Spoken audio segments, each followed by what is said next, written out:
This is Sherry Matanzens, or I'm Sherry Matanzens, and I decided I was going to share my story. I know that a lot of people know me as a career counselor, inner peace counselor, things like that, but they don't know much about me. And so I thought I would share with you my story and how I got to the point where I feel like I can teach other people to learn inner peace. So the first thing I want to share with you is my story. I was working as a chemical dependency counselor and a cognitive behavior counselor for about 10 years. I was in a small agency working with a drug court. Absolutely loved it. And what happened was in about July of 2014, I started not feeling well. And I was going to the doctor and they were saying, everything's fine, but I really didn't feel well. And finally I got someone to listen to me. And what happened was the surgeon looked at me and said, I think this is cancer, and scheduled an immediate scope. And so I woke up and the first thing all I hear is, you have cancer. Like most cancer patients, I went through shock and disbelief. I bargained with God. I tried being angry at cancer and was pretty much miserable for a little while during that cancer fight, which I'm, by the way, still doing. And what happened after that was, after about a year and a half of being miserable and woe is me, I remembered I was a counselor. And they say that some counselors are the worst patient to have, and I actually believe that to be true. I had all the skills to deal with those emotions, but I wasn't applying them. So about a year and a half later, in 2016, I returned to counseling, but in a different form because I need to work around chemotherapy. My cancer has metastasized several times. And so I started a inner peace coach business. Absolutely love it. And the reason that I feel like I have the authority to do that is not only my counseling background, but I know what it feels like to be in a tormented, dismal space where you're just, why bother? And I think that experience that I have brings a lot to the table as a coach. The rest of my story is a little hard to believe. I look at it and I find it a little hard to believe. The first thing that after I got cancer, of course, I went on preventative chemo. It was diagnosed as stage 2. Chemo was supposed to be just in case we missed a cell, and got done with that and found out at the end of that during the surgery to remove the tumor off my colon, they had nicked the ureter going from the kidney to the bladder on the left side. So after I got done with chemo, we had that looked at. They tried to jumpstart my kidney. I had tube in my back. It was kind of weird. But nothing worked. It was just dead. It was not really putting out anything. So we made a decision to have it removed so that the cancer didn't settle there if there was any remaining cells. And so then I had a cancer surgery.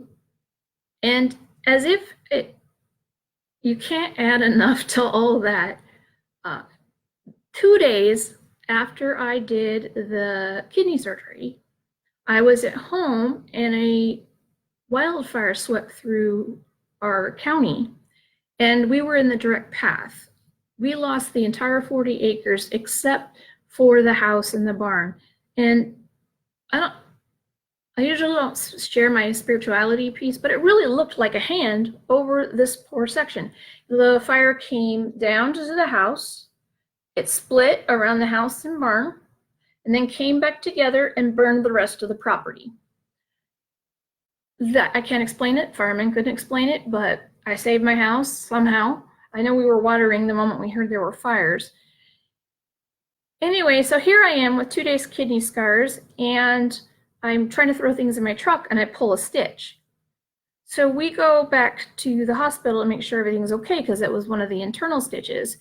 And the doctor there did a CT scan, but he said, hey, you now have a tumor on your ovary, which meant I might either have a new cancer or it was the old cancer. And either way, it wasn't good news. So they tested it, and what we found out is that it had actually metastasized. It was the original cancer. And I had to have another surgery. They did a full hysterectomy because it was the same cancer. They didn't want that impact to move to other areas if they could prevent it. And then I started chemotherapy again. So that was the second time I did chemotherapy. And we went the whole sessions, and it was about 6 months later, 5 or 6 months later, when they wasn't feeling good, went to get checked, and they found that the cancer had moved to my liver. So the next stage in my fight was we did a resection of the liver, along with chemotherapy was going on off and on throughout all that. And they just took out pieces of my liver because the liver regrows.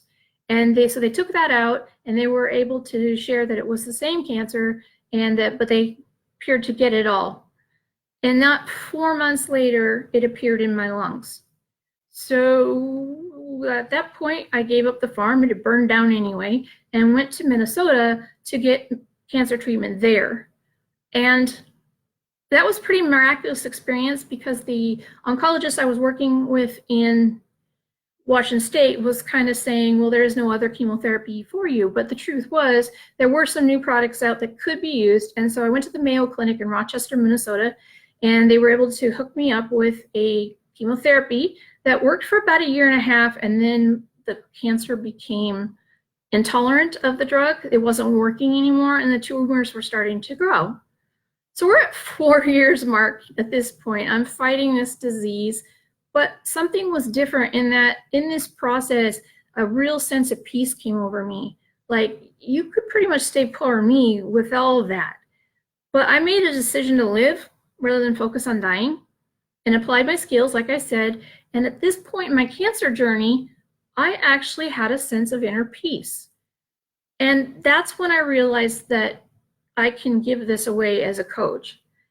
And it is all fueled by going through this 5-year cancer journey. The next time it returned was after they had done a complete liver resection. They took 2/3 of my liver, and not first appointment. I didn't even get one appointment before they told me that there were tumors on my lungs. And that's kind of where I'm at right now. I'm doing a chemotherapy. It's the last one they say that is an option for me. I'm allergic to 2 of them. And I'm okay with that. I'm at peace. And it's weird when you try to give that to someone else because they don't understand. They're like, how can you be at peace with cancer, with the possibility of dying? We all face death every day. We don't have a date that's promised. None of us do. So being able to face the day one day at a time and focusing on the skill sets that I knew how to teach on myself, I was able to maintain that level of peace. Now, that doesn't mean I don't get stressed out sometimes. Finances is a big deal for me. When you do 5 years of fighting cancer, pretty much everything you had as far as financial stability, it's pretty much gone. Everything that could be sold has been sold. My life insurance was even sold, trying to keep up with expenses. But that's the only real struggle in my life is just keeping things so I can make payments. It's starting to be not a stretch because more and more people are becoming my clients, and I'm teaching these skills to them, which is very exciting news for me. My prognosis isn't good. There is a point where the chemotherapy that I'm on and will be on probably till the end, the drug will become, well, let me rephrase that. The tumors will become immune to the drug. And at that point, the only next option for me is a drug that costs $14,000 a month. And I am not kidding. The insurance, even if they paid their percentage of it, will actually only pay, it left me with $3,000. So I would have to pay $3,000 a month with my copay to take this medication. And I just don't see that. I don't want to bankrupt my family. So really, I'm on my last choice right now. And I just wanted you to know a little bit about me, why I became an inner peace coach, the fact that I am using the skills that I teach, and I hope my story gives people hope, because cancer isn't who you are. Cancer is something you have. If you let cancer be who you are, you stop living. And I think that's one of the saddest parts to becoming a cancer patient, is that people stop living. They think, well, I got to do all these things, I'm going to be sick. Yeah, those things are true. But there are good days too. And if you don't actually live those, if you just sit around, you're missing why they're doing chemotherapy in the first place. What's the purpose of lengthening your life if you never actually go out and live it? So I live my life. There are bad days. Absolutely. I get chemo sick. I suffer from side effects. But for me, I'm lucky that it's about 5 days max. And then I have a 2-week cycle of chemotherapy. So those symptoms go away. And I really want to encourage you, if you are looking at life and defining who you are based on what has happened to you and a disease you have, switch that thinking, because it is not who you are. It's something that you have. It's something you face in your personal life story. It does not have to be the end. My attitude, I think, is about 80% of my still fighting and still being here. I am at peace with death, so when it comes, it comes. I'm okay with that. But I want to live. And so I'm spending every moment that I can with family, with friends, living life, seeing things.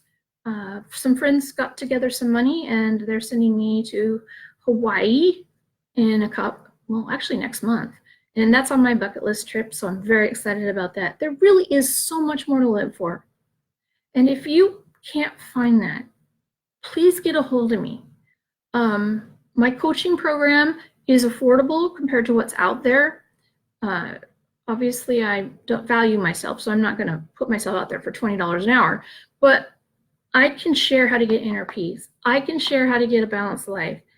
You can have that new normal and move forward in life with a lot more satisfaction and definitely some security in who you are, really are, not what you are.